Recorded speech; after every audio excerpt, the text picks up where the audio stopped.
Bismillahirrahmanirrahim. Assalamualaikum warahmatullahi wabarakatuh. Alhamdulillahirabbil alamin. Alhamdulillahi dzil jalali wa syari'il harami wal halali. Tsumma salatullahi ma'a salami ala nabiyil mustafa tihami Muhammadinil hadi minad dhalali wa afdali sahbi wa khairi ali amma ba'du. Qalu subhanaka la ilma lana illa ma 'allamtana innaka antal alimul hakim.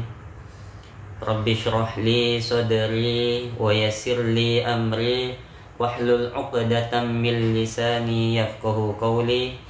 Birahmatika ya arhamar rahimin wa la haula wa la quwwata illa billahil aliyyil azim. Alhamdulillah jamaah sekalian, pemirsa, teman-temanku yang sedang nonton, baik yang hadir langsung di tempat ataupun yang sedang ikut kajian di online, di media sosial. Patut kiranya kita memuji, bersyukur kepada Allah Subhanahu wa Ta'ala atas anugerah yang Allah limpahkan kepada kita semuanya. Anugerah yang berupa nikmat Islam, nikmat iman, nikmat ihsan, nikmat sihat, nikmat berkesempatan bisa hadir ikut dalam kajian rutin Istiqomah Jumat malam Sabtu yang insya Allah dimuliakan oleh Allah Subhanahu wa Ta'ala.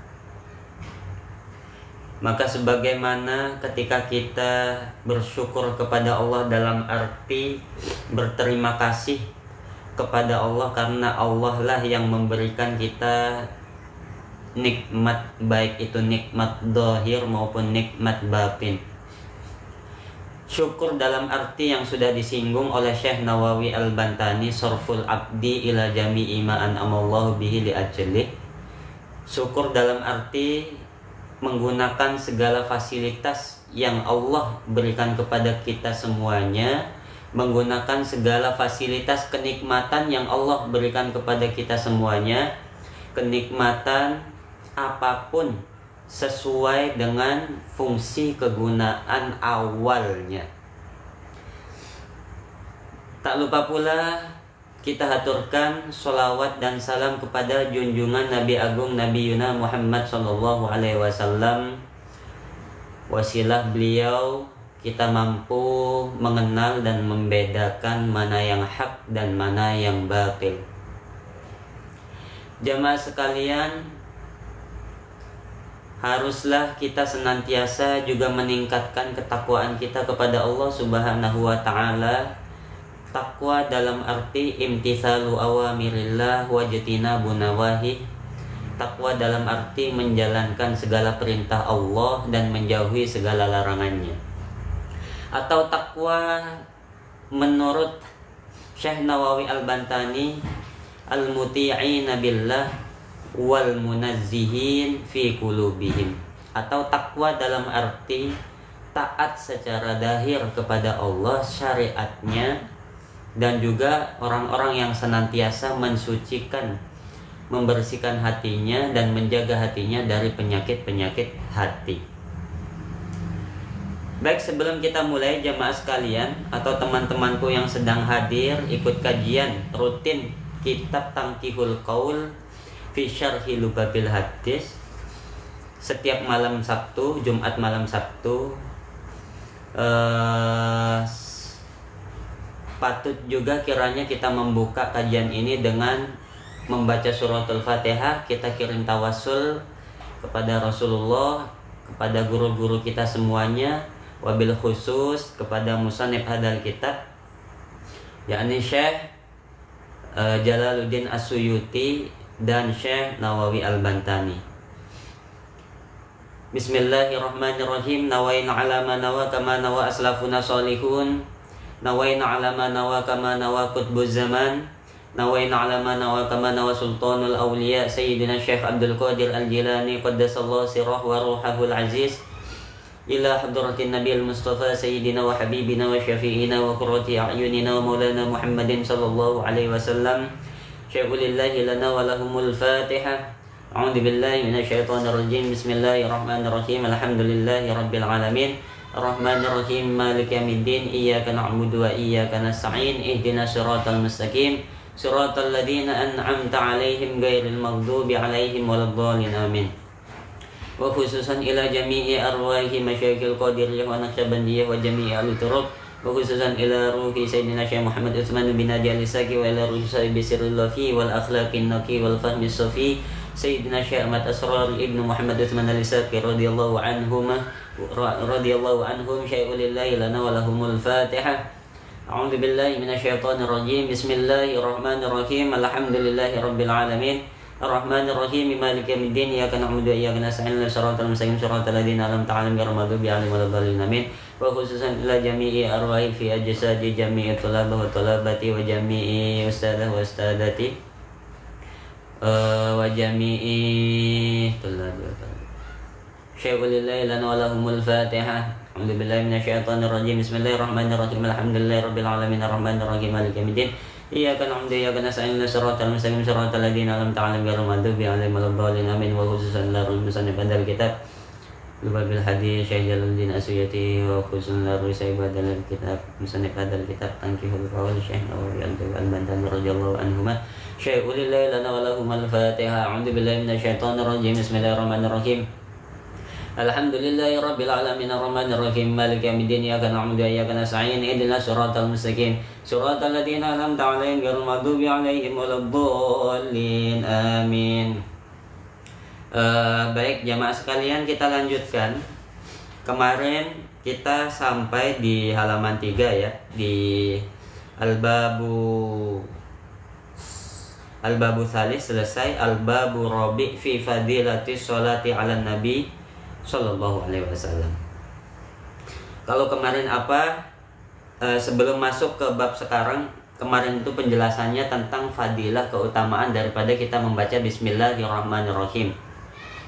Maka kata Nabi Sallallahu Alaihi Wasallam, barang siapa yang membaca Bismillahirrahmanirrahim di awal perkataannya, di awal perbuatannya, umatnya Nabi Muhammad, ya, maka bismillah tersebut bisa menjadi sababiah, bisa menjadi obat dari segala penyakit, bisa menjadi sababiah kita diberi anugerah rezeki kaya, dijauhkan dari kefakiran, dan bisa menjadi penghalang, tirai, perisai daripada api neraka.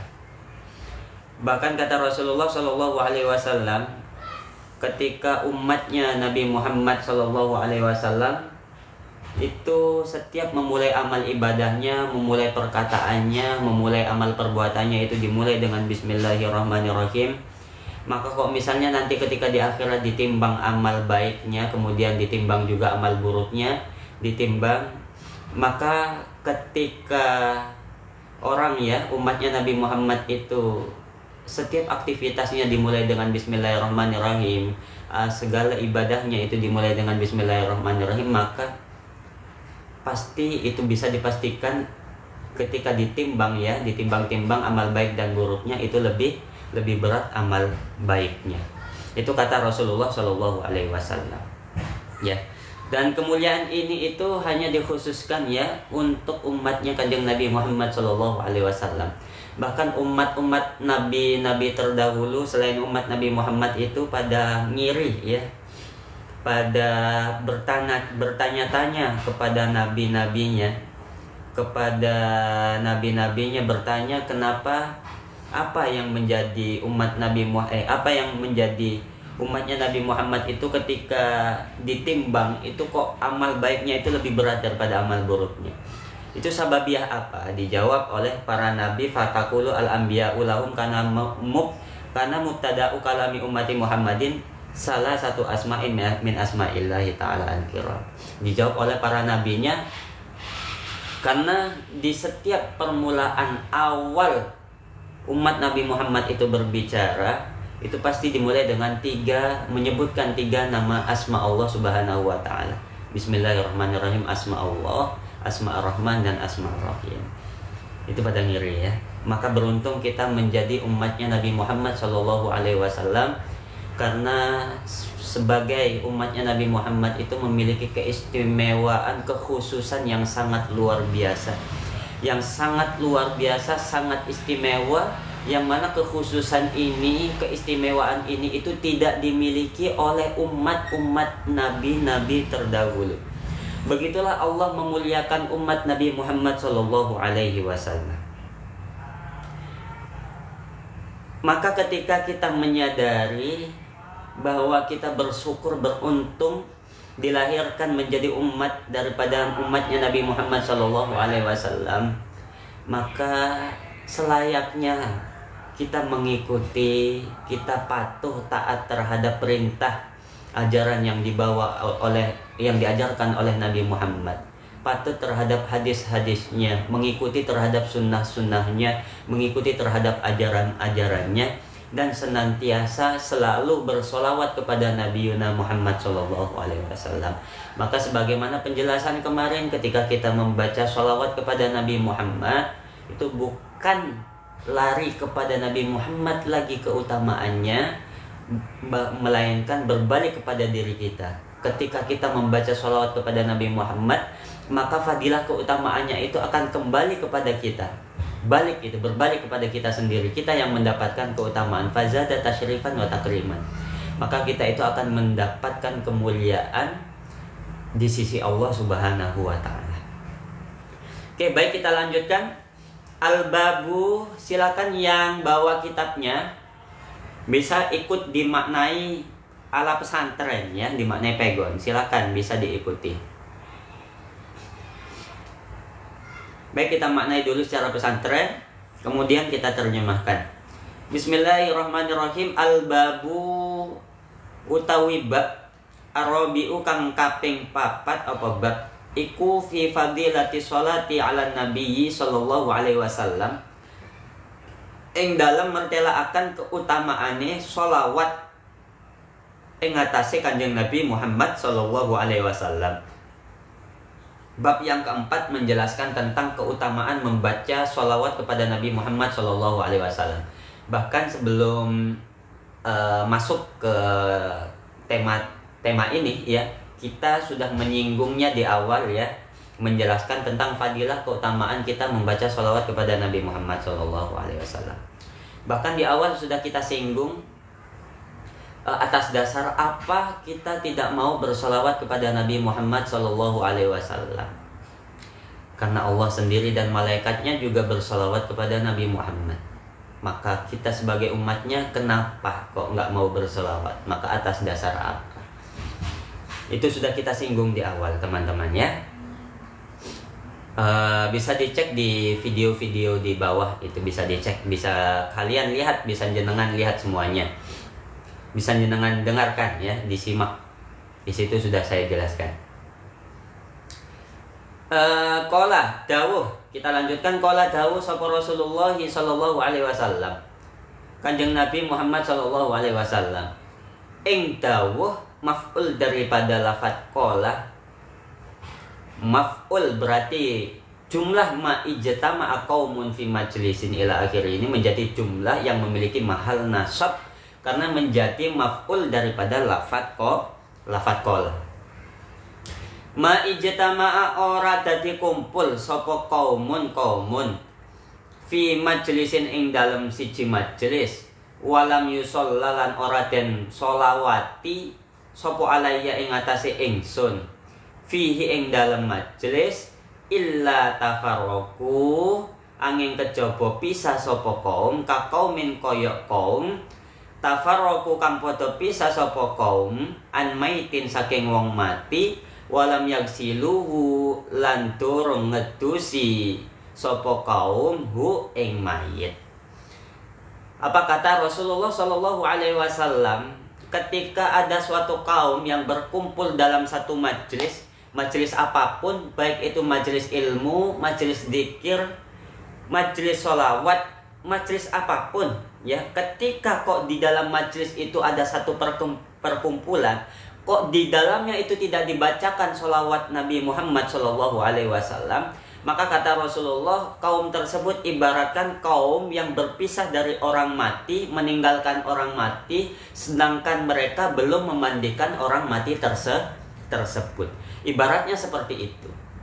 Berarti apa? Dalam arti tidak sempurna, kurang sempurna. Ketika kita berkumpul dalam satu majelis, kok di dalamnya itu tidak ada ramuan bacaan sholawat Nabi Muhammad SAW, maka majelis tersebut kata Rasulullah kurang sempurna. Bahkan diibaratkan oleh Nabi Muhammad SAW itu seperti orang yang meninggalkan orang mati, tapi orang mati tersebut itu belum dimandikan. Berarti kan kurang sempurna, nggak sah gitu bahasanya, kata Rasulullah SAW. Maka seringkali ketika kita ikut majelis ya, majelis dzikir atau majelis shol akbar, majelis di dalam majelis al-khidmah yang di taksis ya oleh Romo Yai guru kita bersama Syekh Ahmad Asrori Al-Isaki, di dalam rangkaian kegiatan majelis al-khidmah itu ada manakibnya, ada tawasulnya, ada istighosahnya, dan tak lupa pula di dalamnya itu ada sholawat, lantunan sholawat kepada Nabi Muhammad SAW. Nah, ramuan ini itu sudah lengkap teman-teman ya. Ramuan ini yang dibuat oleh Romo Yai itu sudah lengkap sekali.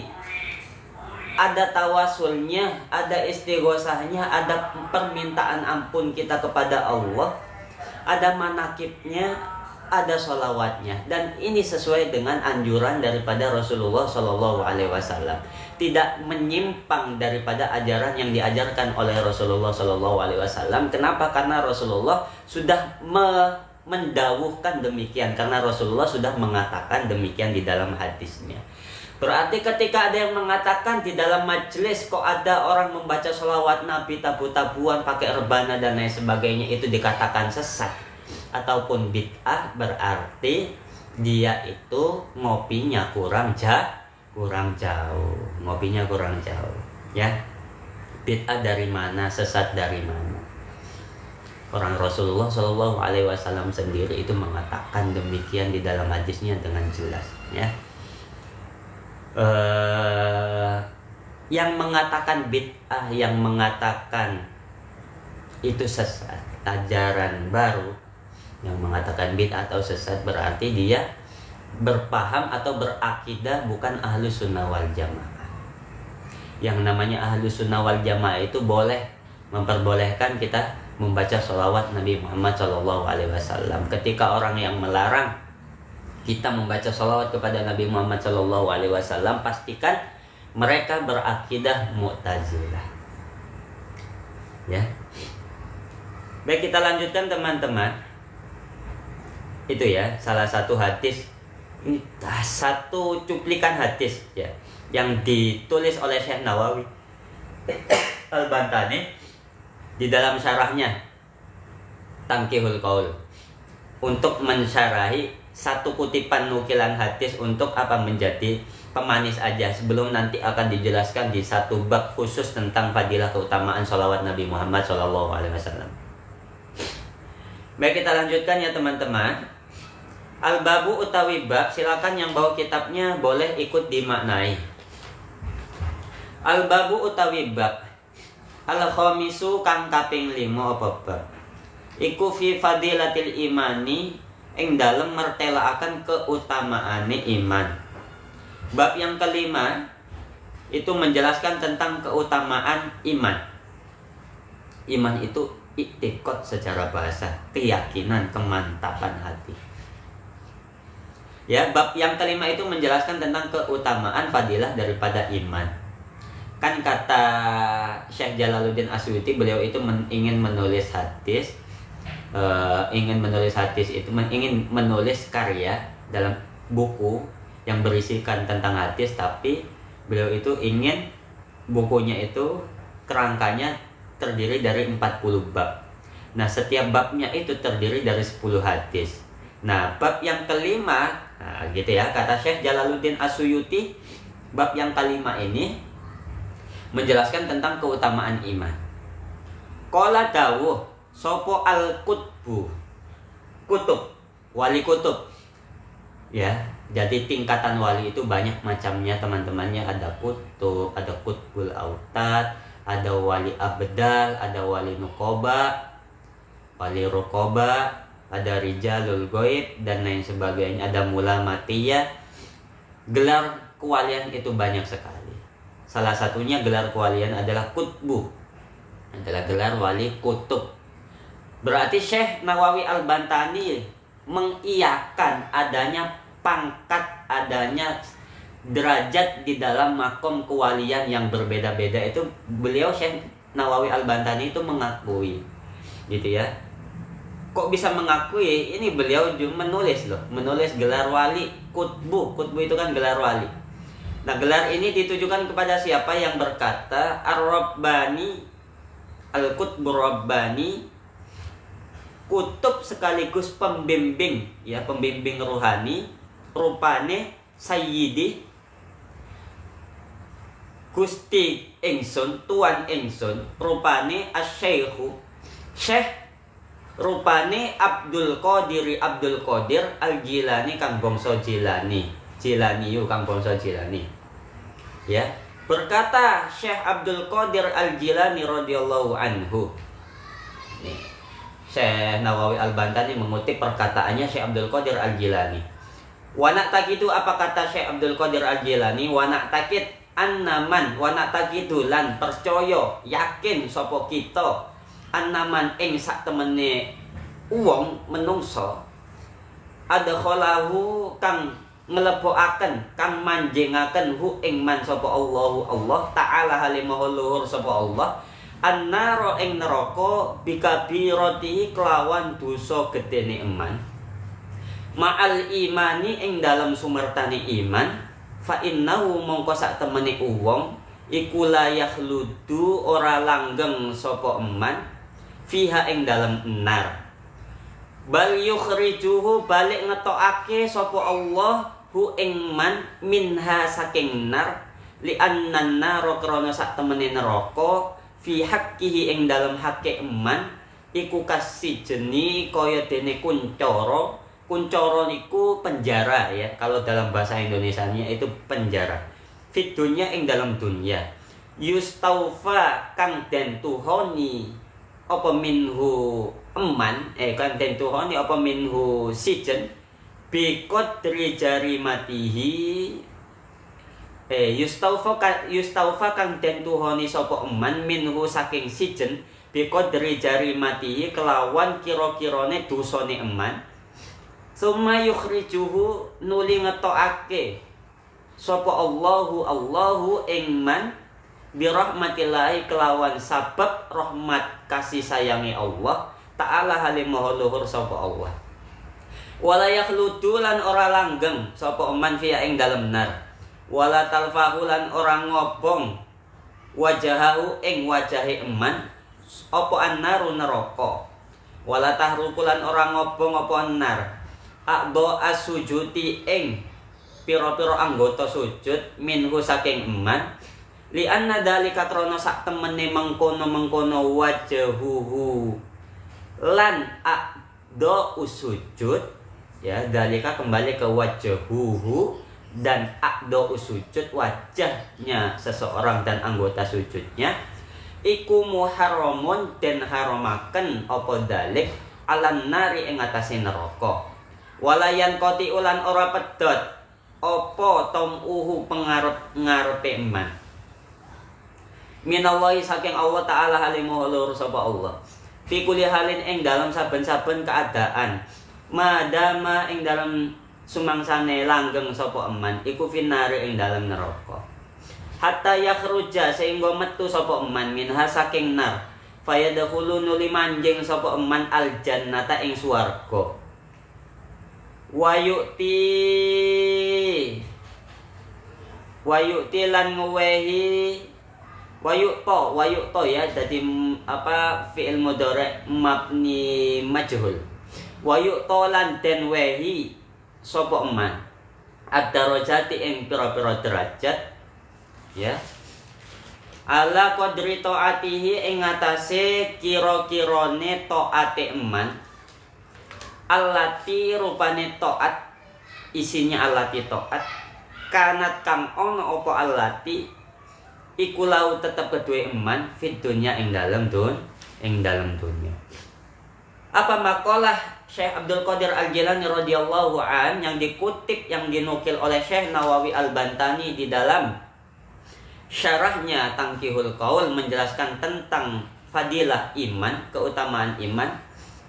Kata Syekh Abdul Qadir Al-Jilani radhiyallahu anhu, kita meyakini bahwasannya Allah itu memasukkan seseorang ke dalam neraka itu atas dasar sebab dosa besar yang telah dilakukan oleh seseorang.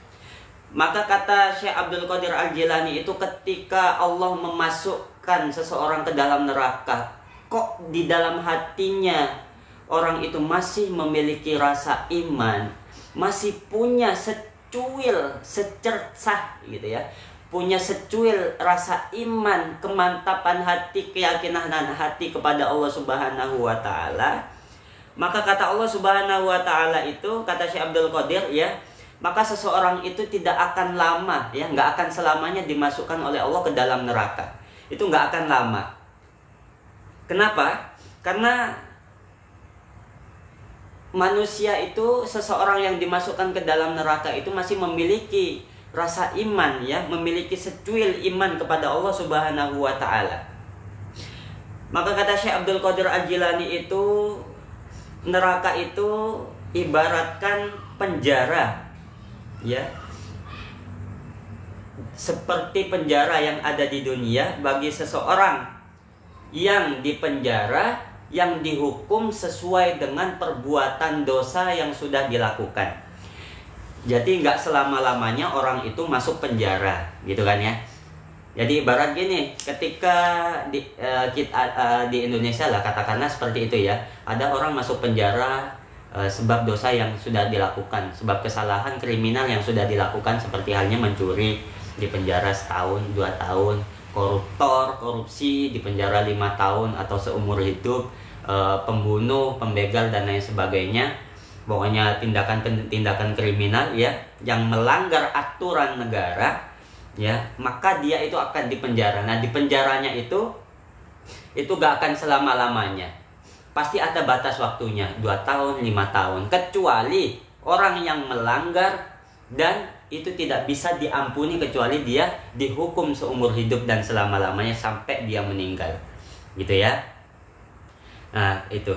Ibaratkan seperti itu. Ketika seseorang itu dimasukkan oleh Allah Subhanahu wa taala ke dalam neraka, kok di dalam hatinya itu masih terbesit ya, masih ada rasa iman di dalam hatinya, secuil keimanan kepada Allah Subhanahu wa taala di dalam hatinya, maka dia itu nggak akan dimasukkan oleh Allah ke dalam neraka secara selama-lamanya, nggak abadi. Akan tetapi Allah akan mengangkatnya nanti, akan Allah keluarkan dari neraka sesuai dengan dosa yang sudah dilakukannya. Misalnya ketika kita dimasukkan oleh Allah ke dalam neraka, kok dosa kita itu sudah terhapus dengan lamanya kita masuk ke dalam neraka tersebut, 5 tahun, 10 tahun, kok dosa kita itu sudah luntur, sudah habis, maka Allah akan mengangkat kita dari api neraka. Yang kotik temuhu, maka ketika seseorang itu berada di dalam neraka, pasti orang yang memiliki keimanan kepada Allah itu timbul rasa pengharapan atas rahmat kasih sayang Allah Subhanahu wa taala. Terus menerus seperti itu timbul rasa harap ya, timbul rasa pengharapan kepada Allah, timbul rasa roja kepada Allah. Karena apa kok bisa timbul rasa roja? Karena dia masih memiliki keimanan, kemantapan hati, iktikad kepada Allah Subhanahu wa taala. Maka timbul terus seperti roja, pengharapan atas rahmat kasih sayangnya Allah agar dia dientas, dikeluarkan dari api neraka. Fi kulli halin madama finnari, sampai Allah mengeluarkannya dari api neraka. Gitu. Kemudian Allah masukkan seseorang itu ke dalam surganya Allah Subhanahu wa taala, dan Allah kasih orang tersebut derajat kenikmatan, tingkat derajat sesuai dengan kadar ketaatannya yang dilakukan seseorang itu ketika ada di dunia. Ini loh, saking mulasnya Allah Subhanahu wa taala. Saking luasnya Allah Subhanahu wa taala, bahkan kata Syekh Abdul Qadir Al-Jilani yang dikutip oleh Syekh Nawawi Al-Bantani di dalam syarahnya, beliau mengatakan bahwasanya ketika Allah memasukkan seseorang itu ke dalam neraka, kok masih terbesit di dalam hati kita itu ada rasa iman, itu meskipun sekecil biji darah ya, tapi kita itu masih ada rasa iman meskipun itu kecil kepada Allah Subhanahu wa taala, maka kita itu nggak akan langgeng selama-lamanya ada di api neraka. Kita itu akan dimasukkan oleh Allah ke dalam api neraka sesuai dengan batas dosa yang kita lakukan. Kok ketika dosa kita itu sudah lebur, sudah bersih, sudah suci kembali, Allah akan mengangkat kita dari neraka dan Allah akan memasukkan kita ke dalam surganya. Amin amin ya rabbal alamin. Dan Allah akan memberikan kita derajat sesuai dengan kadar ketaatan, tingkat kualitas ketaatan kita kepada Allah selama kita berada di dunia gitu ya teman-teman. Maka jangan putus asa teman-teman sekalian, kuncinya itu hanya satu, kembalikan apapun itu kepada Allah Subhanahu wa taala. Bahwa segala apapun yang kita miliki, fasilitas kenikmatan apapun yang kita miliki itu dari Allah Subhanahu wa taala. Jangan pernah kita mengaku-ngaku amal ibadah kita itu dari kita sendiri karena kita yang melakukannya. Jangan pernah mengaku-ngaku fasilitas kenikmatan yang diberi oleh Allah itu kita mengaku dari kita sendiri.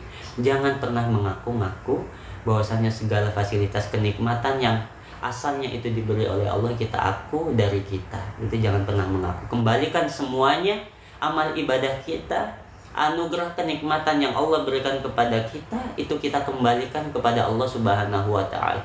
Li rabbiyal fadlu wal minnah. Kita kembalikan semuanya kepada Allah Subhanahu wa taala. Karena sejatinya teman-teman tidak ada yang kita miliki di dunia ini, itu enggak ada. Kalau kata Syekh Nafis Al-Banjari di dalam kitabnya Ad-Durrun Nafis yang itu sudah ditaklik ya, sudah dikomentari dan sudah disyarahi dalam kitab Iqdun Nafis, beliau mengatakan bahwa segala sesuatu yang ada di dunia ini itu manifestasi daripada wujud Allah Subhanahu wa taala. Maka sebetulnya pada hakikatnya semua yang ada di dunia ini ketika kita lihat itu adalah wujud musamma yang diberi nama, yaitu Allah Subhanahu wa taala. Tidak ada yang hidup di dunia ini, yang ada di dunia ini, di alam semesta ini, kecuali mereka hidup itu atas izin, ada itu atas izin Allah Subhanahu wa taala. Enggak ada yang luput dari kuasanya Allah, enggak ada yang luput dari kehendaknya Allah, enggak ada yang luput dari atas izin Allah Subhanahu wa taala. Maka kata sebagian ulama sufi itu ada yang mengatakan demikian ya teman-teman. Ketika Nabi Yuna Adam alaihissalam itu diciptakan oleh Allah Subhanahu wa taala, masih berbentuk tanah, sebelum Allah tiupkan ruh, sebelum mata Nabi Yuna Adam itu belum bisa berfungsi, telinganya belum bisa berfungsi, tangannya belum bisa berfungsi, kakinya belum bisa berfungsi, seluruh anggota tubuh itu belum bisa berfungsi. Kenapa? Karena belum Allah tiupkan ruh di dalamnya. Maka ketika Allah meniupkan ruh ke dalam jasad Nabi Yuna Adam alaihissalam, Allah seketika itu juga menitipkan 7 sifat ma'ani ke dalam diri Nabi Yuna Adam alaihissalam sampai kepada kita ya. Allah titipkan 7 sifat ma'ani, yang mana 7 sifat ma'ani itu hakikatnya bukan kita yang memiliki, hakikatnya itu dari Allah dan akan kembali kepada Allah Subhanahu wa taala dan akan diambil oleh Allah Subhanahu wa taala. Apa 7 sifat ma'ani yang ada di dalam diri kita itu teman-teman? Yang pertama adalah kudrat. Kudrat itu berkehendak. Buktinya apa? Kudrat itu miliknya Allah Subhanahu wa taala. Maka Allah sudah memberikan kita satu pelajaran, memberikan kita satu ibrah. Ketika umur kita semakin tua, usia kita semakin tua, maka daya kekuasaan kita, daya kita bekerja, daya kita berupaya itu semakin berkurang. Semakin beranjaknya usia kita itu semakin berkurang. Karena sifat kudrat itu akan diambil oleh Allah Subhanahu wa taala sedikit demi sedikit, perlahan demi perlahan. Itu akan diambil oleh Allah Subhanahu wa taala. Itu satu sifat kudrat. Kekuatan kita itu akan diambil oleh Allah Subhanahu wa taala. Maka pastikan kata la haula wala quwata illa billahil aliyil adim itu selalu menancap di dalam lisan kita, selalu kita ucapkan, selalu menancap di dalam hati kita bahwasanya tidak ada daya, upaya, kekuatan yang kita miliki kecuali itu adalah atas izin Allah, kecuali daya, kekuatan, upaya itu adalah milik Allah Subhanahu wa ta'ala. Jangan pernah mengaku-ngaku. Itu kita dikasih contoh, dikasih ibrah, dikasih pelajaran oleh Allah Subhanahu wa ta'ala. Orang itu semakin tua usianya semakin tua. Lihat aki-aki ya, orang-orang tua, mbah-mbah kita itu ketika muda mereka kuat mengangkat besi itu satu tangan. Ketika semakin tua usianya mereka sudah nggak kuat, nggak ada kudrat, nggak ada kekuasaan, nggak ada daya, nggak ada kekuatan. Maka ketika di dunia itu kita bisa lari ya 2 jam, 3 jam penuh, itu bisa kuat. Nah ketika tua 5 menit aja sudah ngos-ngosan. Itu adalah tanda ketika kita bisa berpikir, menggunakan akal kita untuk tafakkur terhadap apa yang ada di dalam diri kita. Jangan melihat jauh-jauh ke alam semesta yang ada di luar sana atau di langit, di planet lain. Lihat ke dalam diri kita, baca kitab baka, ikra kita baka, bacalah kitabmu, baca ke dalam diri kita masing-masing. Jangan melihat jauh-jauh ke langit, ke planet yang ada di luar sana yang tidak bisa dijangkau oleh mata kita atau logika kita. Maka baca ke dalam diri kita, itu semuanya sudah lengkap. Maka ketika kita membaca diri kita membaca kitab yang ada di dalam diri kita, man arafa nafsahu faqad arafa rabbahu. Maka barang siapa yang mengenal dirinya, maka dia akan mengenal Tuhannya. Itu satu sifat kudratnya akan diambil oleh Allah sedikit demi sedikit, perlahan demi perlahan. Kemudian yang kedua adalah sifat iradat. Di antara 7 sifat ma'ani yang Allah titipkan kepada kita semuanya, kepada diri Nabi Adam serta anak cucunya adalah, yang kedua adalah iradat. Iradat itu adalah berkehendak. Maka ketika semakin tua usia kita teman-teman, semakin tua usia kita, semakin kita berumur. Yang dulunya ketika kita muda itu kuat ya, makan itu masih nafsu, makan sehari itu bisa 3 kali, bahkan bisa nambah 4 kali ya teman-teman. Bahkan kita bisa minum 3 kali, bahkan lebih ya. Dorongan, keinginan kuat untuk makan, nafsu itu ada. Tapi ketika kita semakin tua, beranjak usia kita, semakin kita berumur, maka nafsu makan kita semakin berkurang. Keinginan kita untuk minum, keinginan kita untuk makan, keinginan kita untuk berupaya menggapai duniawi ya, dan lain sebagainya itu semakin berkurang. Maka ini adalah tanda ketika kita bisa mengambil pelajaran, kita berpikir ya, kita ambil pelajaran dari sini, maka kita akan bisa menemukan hakikat jati diri kita. Maka ketika kita sudah bisa menemukan hakikat jati diri kita, kita akan bisa mengenal Allah Subhanahu wa ta'ala. Kemudian sifat yang ketiga ya, daripada 7 sifat ma'ani yang akan diambil oleh Allah Subhanahu wa ta'ala di dalam diri kita itu adalah apa? Kalam, ilmu. Ya, ketiga adalah ilmu dulu, ilmu. Maha mengetahui yang asalnya itu adalah milik Allah. Allah hanya menitipkan kepada kita sifat ilmu.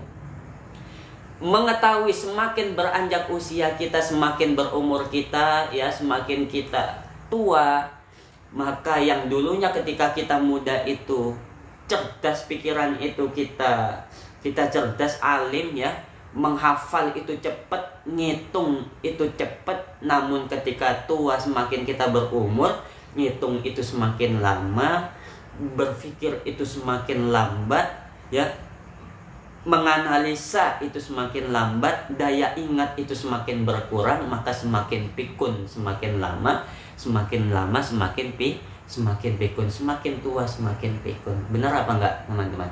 Benar ya. Sifat ilmu yang akan diambil perlahan oleh Allah Subhanahu wa ta'ala. Itu kenapa diambil? Ya memang bukan milik kita ya teman-teman. Itu milik Allah Subhanahu wa ta'ala. Semua yang ada di dalam diri kita, semua yang ada di dunia itu hanyalah titipan.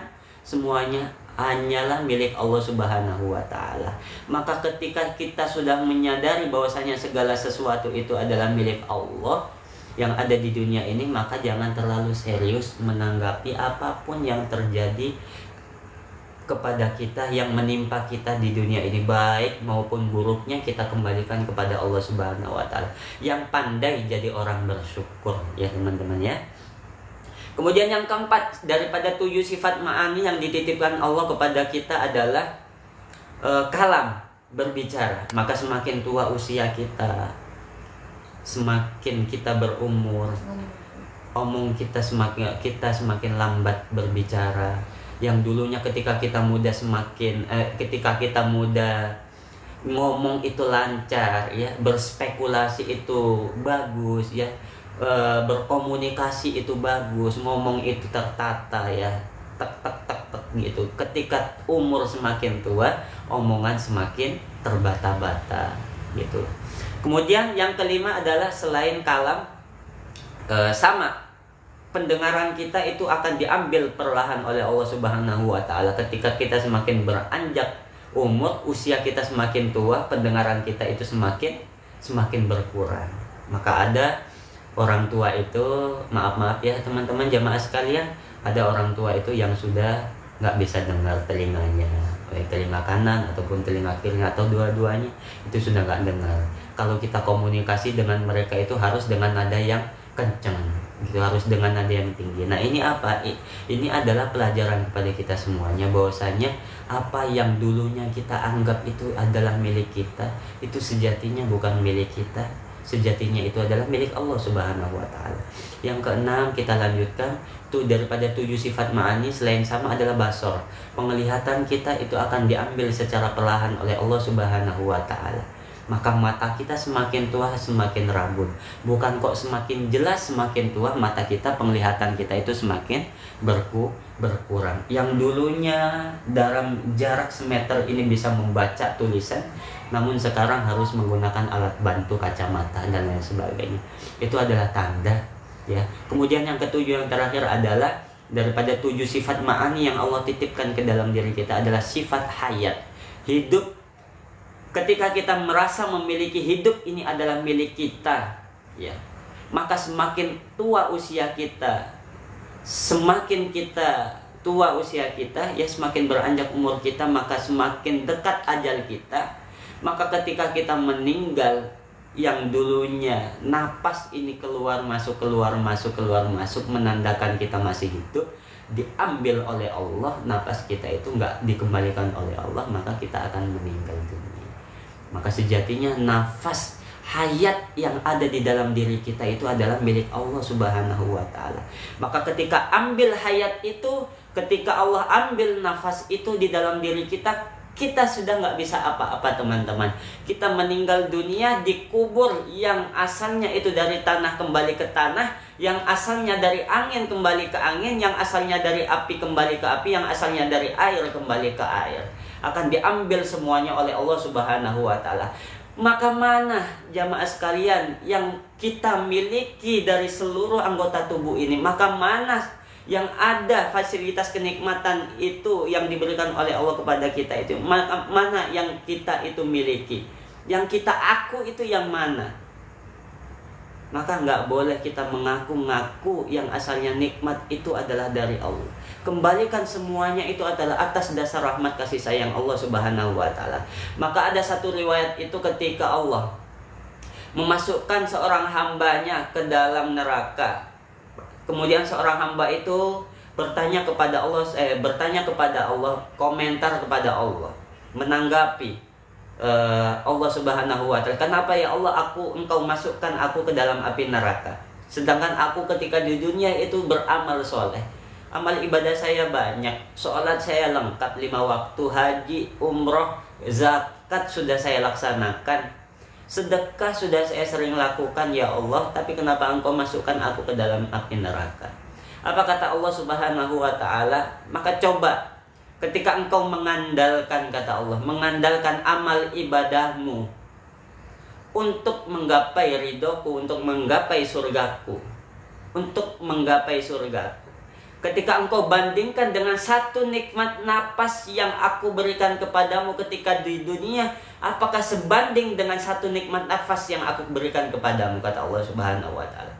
Maka ketika ditimbang amal ibadah seseorang, amal ibadahnya yang dia aku itu, amal ibadah itu bisa menjadikan dia itu sababiah dia bisa memasukkan dia ke dalam surga, dibandingkan satu nikmat nafas Allah yang Allah berikan kepada seseorang itu.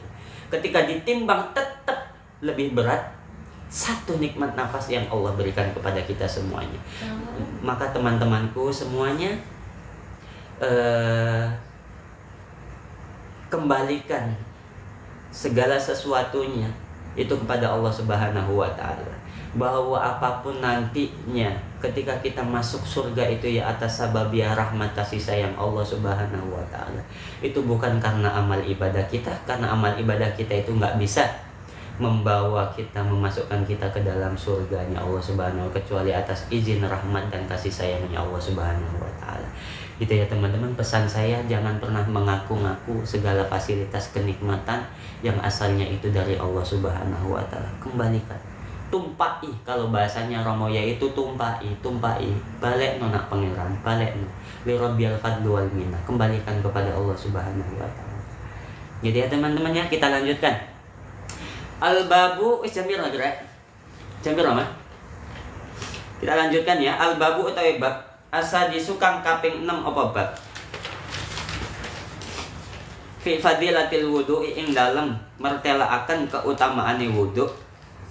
Ruwiya dan riwayataken an-Nafi'in saking Nafi' radhiyallahu anhu, radhiyallahu ugi ngridoni sapa Allah anhu saking Nafi'. Anin Nabi sallallahu alaihi wasallam saking Kanjeng Nabi Muhammad sallallahu alaihi wasallam, apa anau sak temene Kanjeng Nabi iku kala dawuh sapa Nabi, ma min abdin, ma ing dawuh, ma min abdin ora ana saking kawula tawadhu akang wudu sapa abad fa ahsana nuli bagusi sapa abad al wudu ing wudu ala tartibihi ing atase urut-urutane wudu illa aqaha angin kejaba maringi hu ing abad sapa Allah bikulli qatratin kelawan saben-saben tetes tak turu kang netes apa qatrah min wudu'i saking wudu'i abad asyra hasanatin ing 10 pira-pira kebagusan wa tastaghfiru lan nyuwunake ngapura lahu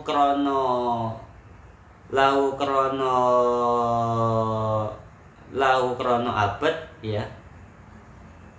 Lau krana abad apa tilkal ardu mengkono-mengkono bumi. Allati rupane ard tawadhu'a kang wudu sapa abad alaiha ing atase arat ila yaumil kiamati tumeka maring dina kiamat. Kemudian bab yang ke-6 di antara 40 bab yang ditulis oleh Syekh Jalaluddin As-Suyuti. Ya, yang ke-6 itu menjelaskan tentang keutamaan fadilah daripada kita berwudu. Syekh Nawawi Al-Bantani kemudian menyarahi matan ini dengan mengutip satu riwayat hadis yang diriwayatkan oleh Nafi' dari Rasulullah Shallallahu Alaihi Wasallam. Rasulullah berkata, "Mamin abdin tawaddoa fa ahsanal wudu ala tartibihi illa a'tahu Allahu bi kulli qatratin takturu min wudu'i asyara hasanatin wa tastaghfiru lahu tilkal ardu allati tawaddoa 'alaiha ila yaumil qiyamati."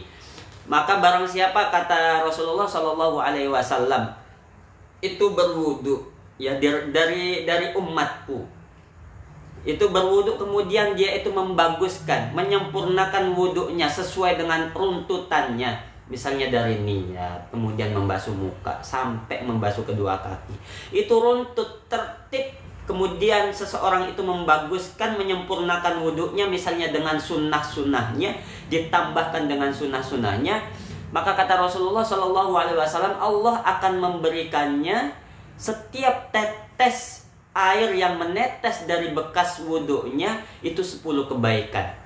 Dan Allah akan dan bumi itu akan memintakan ampun kepadanya sababiah daripada air yang menetes kepada bumi sampai hari kiamat. Itu luar biasa sekali. Ini fadilah keutamaan daripada kita berwudu.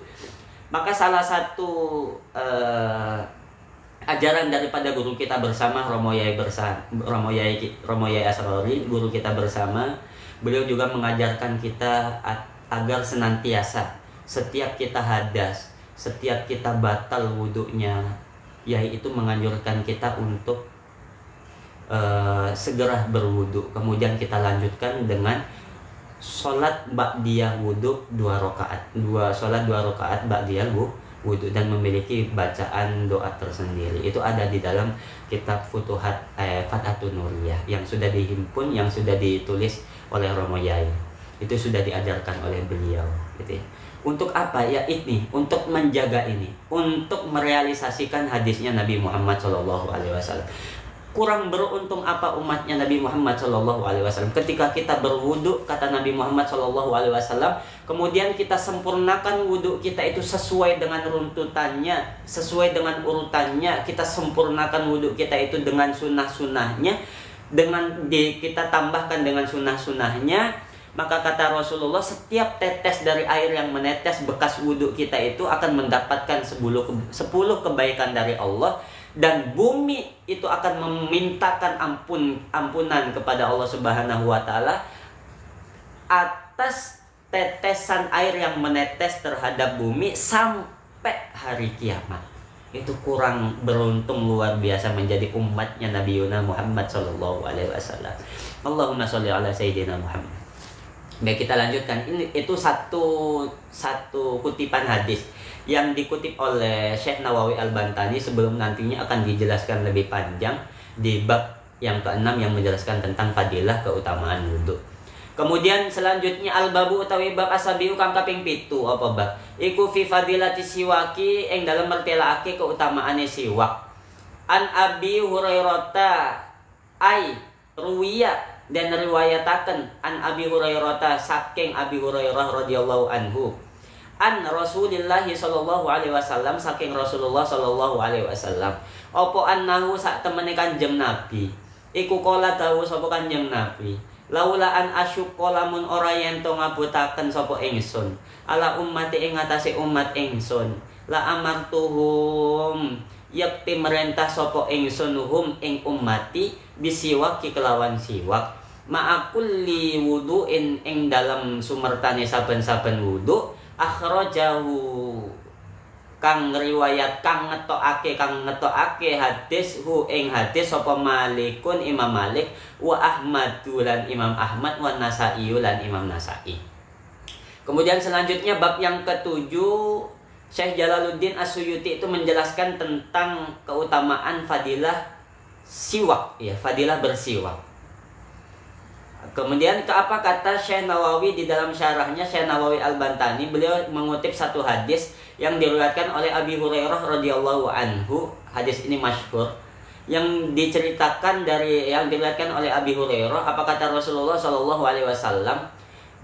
Jikalau kata Rasulullah sallallahu alaihi wasallam, jikalau aku tidak memberatkan umatku, maka aku akan memerintahkan mereka, maka aku akan wajibkan mereka untuk senantiasa bersiwak setiap hendak melakukan wudhu, setiap dia melaksanakan wudhu.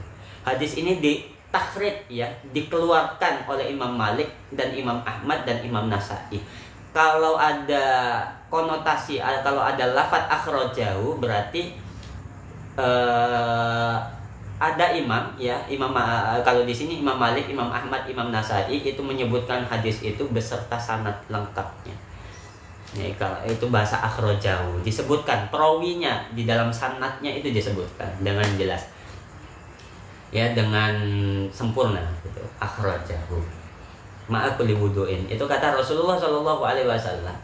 Maka itulah fadilah daripada kita bersiwak. Kata Nabi Muhammad Shallallahu Alaihi Wasallam, jika aku tidak memberatkan umatku, maka Nabi Shallallahu Alaihi Wasallam itu mengetahui, teman-teman, kadar kemampuan kita untuk menjalankan apa yang pernah dilakukan oleh Nabi. Itu tahu, kemampuan kita itu tahu, ya. Jangankan siwak, ya, sholat 5 waktu aja Nabi tahu kekuatan kita itu sebatas mana sih kita kuat dalam beribadah, apalagi umat zaman sekarang ini, umat akhir zaman, ya. Tahu Nabi itu kekuatan kita di dalam beribadah, umatnya Nabi Muhammad, apalagi kita ya yang ada di zaman sekarang ini. Maka kata Nabi, jika aku tidak memberatkan umatku, jika aku khawatir tidak memberatkan umatku, maka akan aku wajibkan, maka aku akan perintahkan mereka untuk senantiasa bersiwak setiap hendak melakukan wudhu, setiap melakukan wudhu. Jadi setiap mau wudhu kita bersiwak, bersihkan gigi kita terlebih dahulu. Setiap mau melakukan sholat ya kita bersiwak dulu sesuai dengan sunnah yang pernah dilakukan oleh Nabi Muhammad SAW, gitu ya.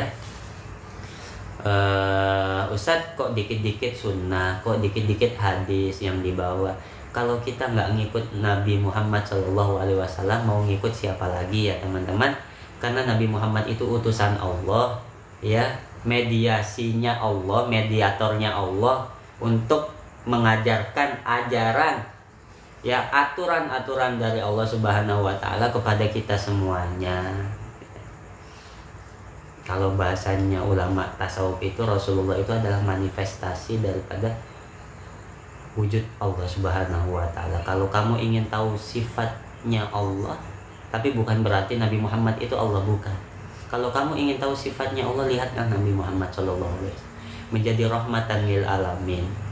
Dipukul nggak marah, dilempar batu nggak marah, diludahi orang nggak marah di dalam dakwahnya. Itulah Nabi Muhammad SAW. Begitupun Allah Subhanahu wa Ta'ala, nggak pernah Allah itu marah kepada hambanya. Karena apa? Saking besarnya rahmat kasih sayang yang diberikan kepada kita semuanya dari Allah Subhanahu wa Ta'ala. Gitu ya teman-temannya, kita lanjutkan. Al-babu utawi bab asaminu kang kaping 8 apa bab iku fi fadilatil adani ing dalam mertelake keutamaane adan. An Jabirin dan riwayataken an Jabirin saking Jabir radhiyallahu anhu apa anna Rasulullah sallallahu alaihi wasallam sak temene Rasulullah sallallahu alaihi wasallam iku kala dawuh sapa Kanjeng Nabi li Bilalin maring sahabat Bilal, iza adanta ing dalem nalikane adan sapa sira fatarassal mongko alon-alon sapa sira, wa idza aqamta lan ing dalem nalikane iqamah sapa sira fahrus mongko bantengna sapa sira, wa ja'al lan dadekake sapa sira baina adanika ing dalem antarane adan sira wa iqamatika lan iqamah sira qadrama ing kira-kirane perkara yafragu kang rampung sapa al-akil wong kang mangan min aklihi saking mangane akil.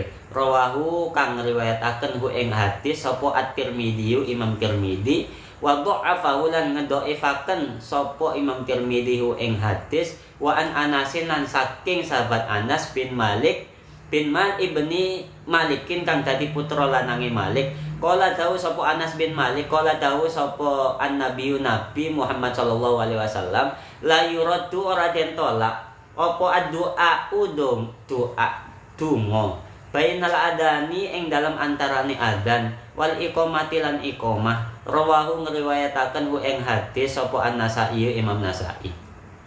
Bab yang ke-8, Syekh Jalaluddin As-Suyuti menjelaskan tentang fadilah, tentang keutamaan daripada azan. Kemudian Syekh Nawawi Al-Bantani mengutip satu hadis yang diriwayatkan oleh Jabir radhiyallahu anhu bahwa Rasulullah shallallahu alaihi wasallam pernah berkata kepada sahabat Bilal radhiyallahu anhu, ketika apa kata Rasulullah, kepada apa perkataan Rasulullah ya yang dilontarkan kepada sahabat Bilal, ya Bilal, ketika engkau mau azan fatarosal, maka pelan-pelanlah kamu di dalam azannya.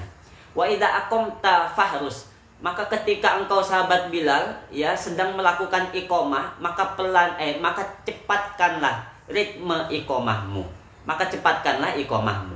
Wa ja'al baina adanika wa iqamatika qadra ma yafragu al-akilu min akli. Maka jadikanlah di antara adan dan iqamahmu itu sekiranya lamanya sampai selesainya orang makan sampai selesainya orang makan. Jadi batas antara adzan dan iqamah kata Rasulullah kepada sahabat Bilal itu di antara itu ya, tengah-tengah antara adzan dan iqamah, sekiranya orang makan itu sampai selesai baru sampean qomat gitu ya.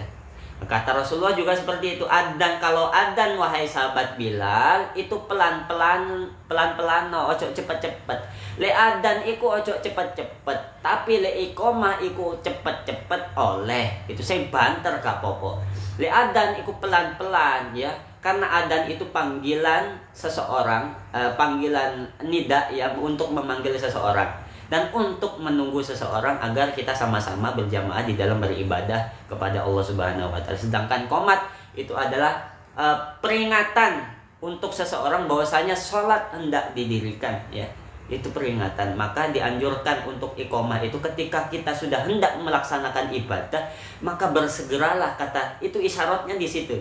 Kata Rasulullah di situ, isyaratnya di situ ya, kata Rasulullah SAW. Ketika qomat bersegera, ketika engkau ingin menghadap kepada Allah, jangan ditunda, bersegera. Maka iqomah itu kata Rasulullah jangan diperlambat, kalau bisa dipercepat. Nah, dan ini sudah berlaku ya di kita, sering kita dengar ya kalau adzan itu pelan-pelan dengan nada, dengan langgam yang enak ya. Dengan nada kurdi, irama kurdi dan lain sebagainya. Kalau iqomah itu kan cepat. Allahu Akbar, Allahu Akbar, asyhadu an la ilaha illallah, asyhadu anna Muhammadar Rasulullah. Itu cepat ya. Beda dengan adzan. Kalau adzan lambat. Allahu Akbar, Allahu Akbar, pelan-pelan. Itu kata Rasulullah SAW. Itu aku rek sing ngomong. Lek aku sing ngomong gak mbok turuti gak apa-apa. Iki sing ngomong Kanjeng Nabi. Ya, iki sing ngomong Kanjeng Nabi Muhammad sing dinukil kali Syekh Nawawi Al-Bantani. Maka kemudian Rasulullah ada satu riwayat lagi ya. Akan tetapi hadis ini itu didoifkan oleh Imam Tirmidzi. Ada satu doif, dalam arti doif itu boleh diamalkan tapi nggak bisa dijadikan landasan hukum. Boleh kita amalkan dalam ranah fadhailul a'mal. Tapi ada satu hadis lagi yang dikutip oleh Syekh Nawawi Al-Bantani di dalam syarahnya Tanqihul Qaul tentang keutamaan daripada adzan. Ada satu riwayat daripada sahabat Anas bin Malik bahwasanya Rasulullah SAW itu pernah berkata, doa seseorang itu tidak akan ditolak oleh Allah Subhanahu wa taala antara adzan dan iqomah. Jadi ketika seseorang itu berdoa, maka ada satu waktu mustajab. Ada satu waktu mustajabah yang Allah berikan kepada kita semuanya. Di antaranya salah satunya adalah di antara adzan dan iqomah. Maka pergunakanlah waktu adzan dan iqomah ini untuk kita berdoa kepada Allah Subhanahu wa taala. Kata Rasulullah, ketika ada hamba umatku yang berdoa di antara adzan dan iqomah, maka doanya orang itu tidak akan ditolak oleh Allah Subhanahu wa taala. Dalam arti Allah akan mengabulkan doa permintaannya. Ini yang ngomong Rasulullah sendiri. Ya, hadis yang diriwayatkan oleh Anas bin Malik, bukan saya yang ngomong. Makanya kalau ajaran kita, ajaran ulama Nahdlatul Ulama, ajaran guru-guru kita, ulama salafun soleh, ajaran kita yang akidahnya aswaja, ulama-ulama kita, para wali songo, para generasi setelahnya wali songo, Nahdlatul Ulama, ulama-ulama kiai-kiai kita mengajarkan kita setelah adzan itu nggak langsung qomat.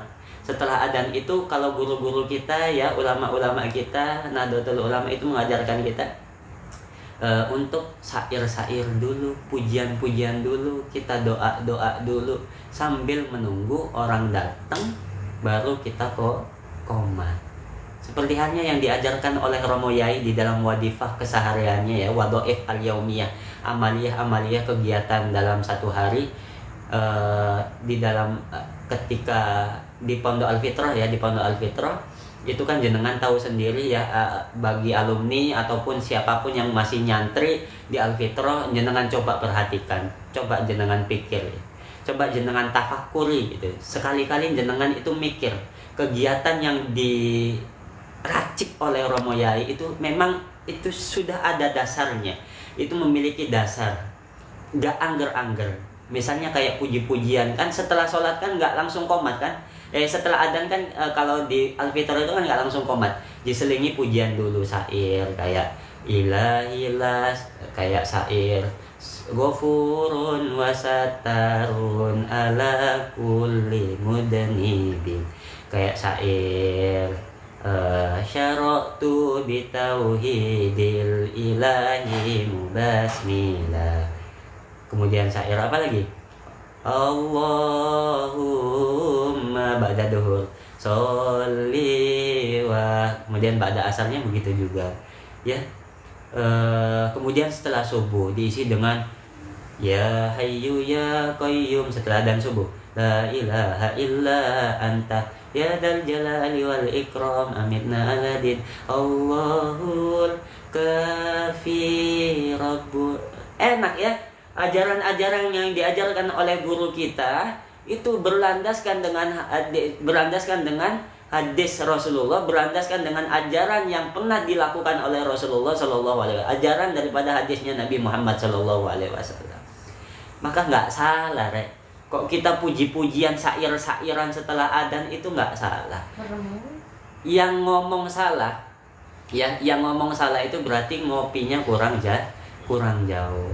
Yang ngomong salah itu ngopinya kurang jauh, ngajinya kurang ado, ngajinya kurang jauh lah, ngopinya kurang jauh.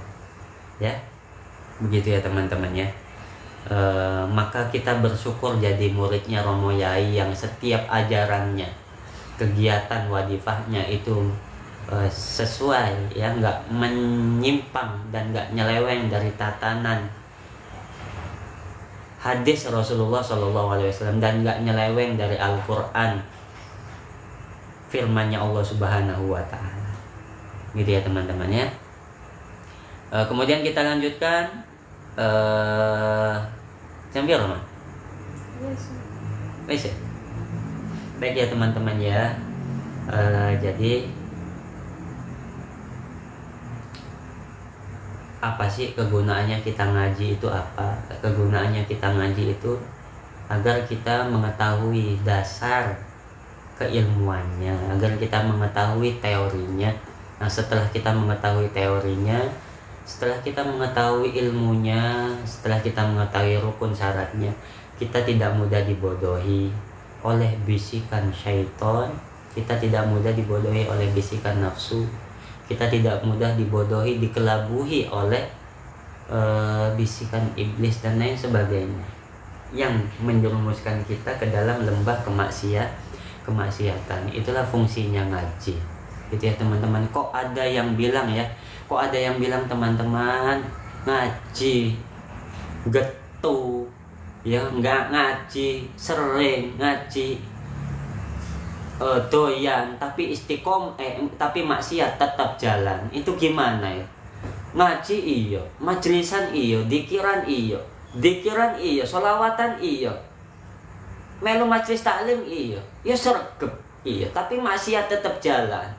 Duh, ojo ndelok kono nih ya, jangan melihat ke situ. Lihat aja begini, logikanya begini. Orang ngaji, orang yang sudah tahu ilmunya aja bisa jatuh ke dalam lembah kemaksiatan, apalagi orang yang nggak pernah ngaji sama sekali, apalagi orang yang nggak pernah nuntut ilmu sama sekali. Justru kadar orang itu terjerumus ke dalam lembah kemaksiatan itu lebih banyak orang yang nggak pernah ngaji daripada orang yang pernah ngaji. Maka itulah fungsi daripada kita mengaji.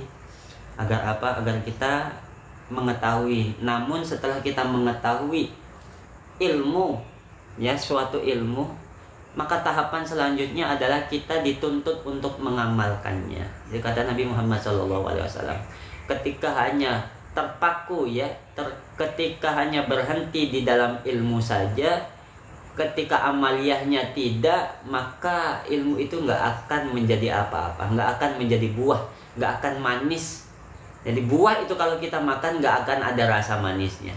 Itu kalau ilmu, hanya mengandalkan ilmu saja, tapi amaliyahnya itu tidak ada. Maka ilmu dapat, amaliyahnya juga harus dapat. Maka ilmu dan amal itu harus berjalan bersamaan. Setelah kita tahu, amalnya juga harus berjalan, perbuatannya juga harus berjalan, harus action. Jadi nggak teori mulu, tapi amaliyah enggak, gitu ya. Jadi ya teman-teman, namun selain itu juga ketika kita mengaji, harapannya kita kepada Allah Subhanahu wa taala, barokahnya guru-guru, sababiah kita ngaji istiqomah rutin, mudah-mudahan hati kita difutuh oleh Allah Subhanahu wa taala sebagaimana Allah membuka hati para kekasihnya, sebagaimana Allah membuka hatinya para nabi, sebagaimana Allah membuka hati Nabi Muhammad SAW, sebagaimana Allah membersihkan hatinya para wali, sebagaimana Allah memberikan keistimewaan kepada wali-walinya, kepada hamba-hambanya yang soleh. Amin amin ya rabbal alamin. Dan mudah-mudahan sababiah kita istiqomah rutin ngaji, meskipun 1 minggu 1 kali nggak apa-apa. Sababiah itu mudah-mudahan kita doakan anak cucu kita juga kecipratan barokai kita doyan ngaji, barokai kita ikut ngaji. Mudah-mudahan anak cucu kita